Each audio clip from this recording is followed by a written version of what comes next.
the Clean Air Act supports the EPA's proposed rule on new power plants. And it's my understanding that the Senate committee that crafted Section 111 stated that the section was designed to promote constant improvement in techniques for preventing and controlling emissions from stationary sources, and an emerging technology used as the basis for standards of performance need not be in actual routine use somewhere.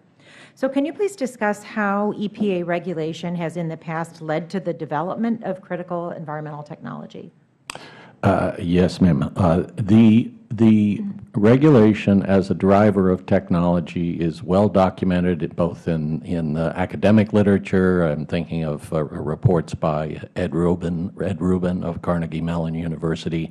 The fact is that in the power sector in particular, it is a very competitive sector in terms of the hours of operation of individual power plants. So a power plant that has a fractionally higher cost of electricity production is not going to run as much. It's going to, and that's going to lose money or not earn as much money for the owner of that power plant.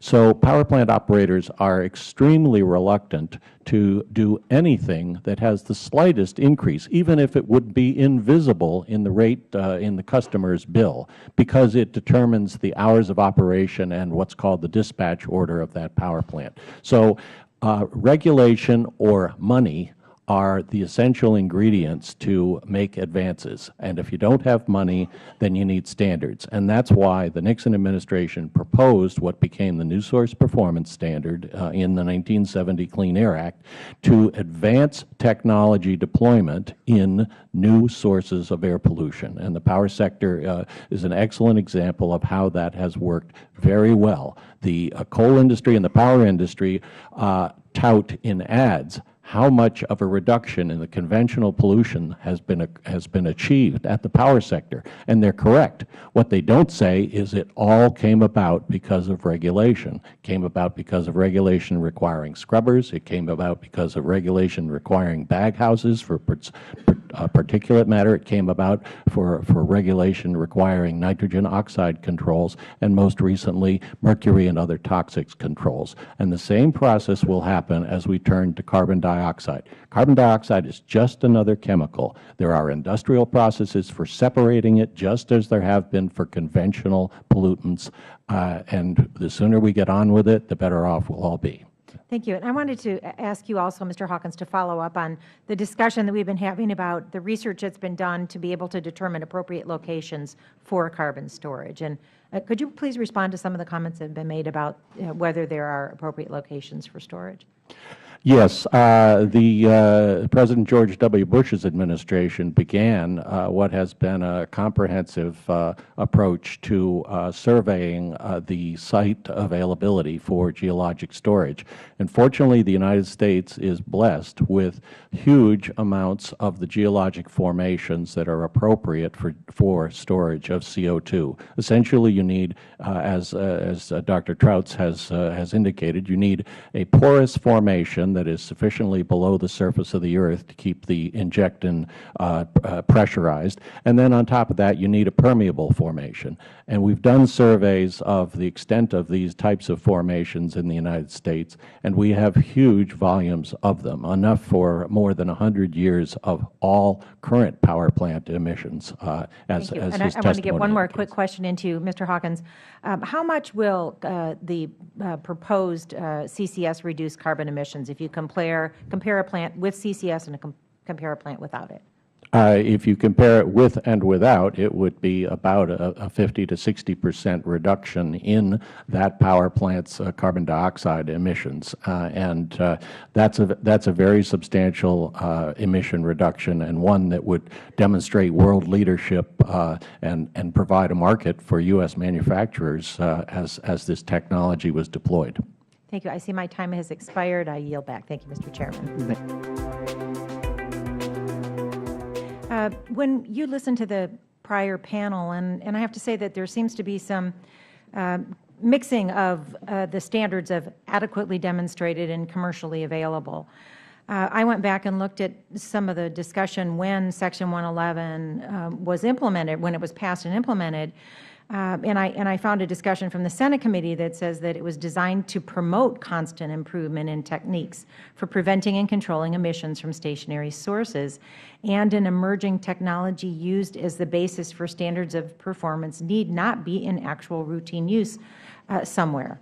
And also a D.C. Circuit Court interpreted adequately demonstrated to be technically feasible, stating that the section looks toward what may fairly be projected for the regulated future rather than the state of the art at present, since it is addressed to standards for new plants. So could you talk just a little bit about how this section has spurred technology development previously? And we heard some testimony before about if the regulation is there, then the technology is developed. But without that requirement, the technology is not. So if you could address that, and then I have another question. Sure. I mean, you're exactly right, and the history and the description that you've given of Section 111 is exactly what we understand the Clean Air Act and Congress to have intended, which is that technology will move and innovate when there's a requirement to do so. We heard a lot of discussion about that today. But there are many examples going back through time where the Section 111 was the mechanism that took emerging technologies and brought them into the mainstream. And in fact, there's, Mr. Chairman, I do have to take issue with your comment a minute ago that in all prior 111 rules, technology had been around for years. That's really not the case. One example I could cite for you is selected catalytic reduction technology, which is a NOx reduction technology, and it had been used in one type of application, but it had never been used for industrial boilers. To that point, actually, the catalytic conversion, I won't take it out of your time. That catalytic conversion, though, technology had been around a century, using, in the high temperature adjustments, maybe not in the way you describe it, but it's been around quite a long time. It had not been used in this particular, sector. But the basic technology had been around for decades and decades. And similarly here, we have technology that has been around for decades and decades and used in a variety of applications. So you do find that Section 111, and when these requirements are put in place, it does drive that technology development, and then it becomes more widespread, the costs go down, and becomes part of the mainstream. I wanted to ask you also, thank you for your testimony, that you mentioned in your testimony that the EPA plans to issue proposed guidelines to lower carbon pollution from existing power plants by June of this year, and that the agency recognizes that existing power plants require a distinct approach. In fact, the EPA's website states that the standards that will be developed for currently operating sources are expected to be different from and less stringent than the standards proposed today for future sources. Can you please discuss EPA's process for developing guidelines for existing power plants and why the guidelines will be less stringent and more flexible than the standards for new plants? Absolutely. We're operating under two distinct elements of the Clean Air Act here, and the Clean Air Act traditionally has had a very different approach to regulating existing sources.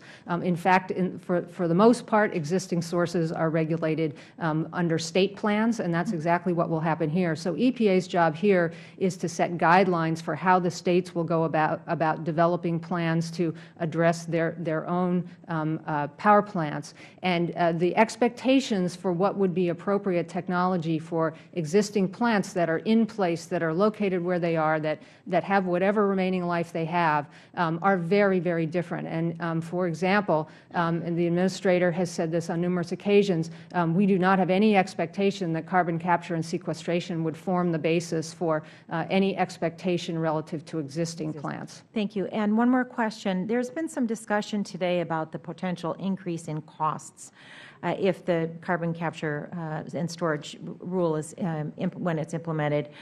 Can you talk about some of the costs associated with the lack of action to address climate change and increasing emissions? Thank you. Yes, it's a very good question. There are costs to our economy and to society from the impacts that climate change are already having. In 2013, there were 7 extreme weather events, which I think is kind of a nice way of saying great, big, huge, horrible storms that cost the economy over $1 billion each. This is a real economic impact on our communities, on our families across the country.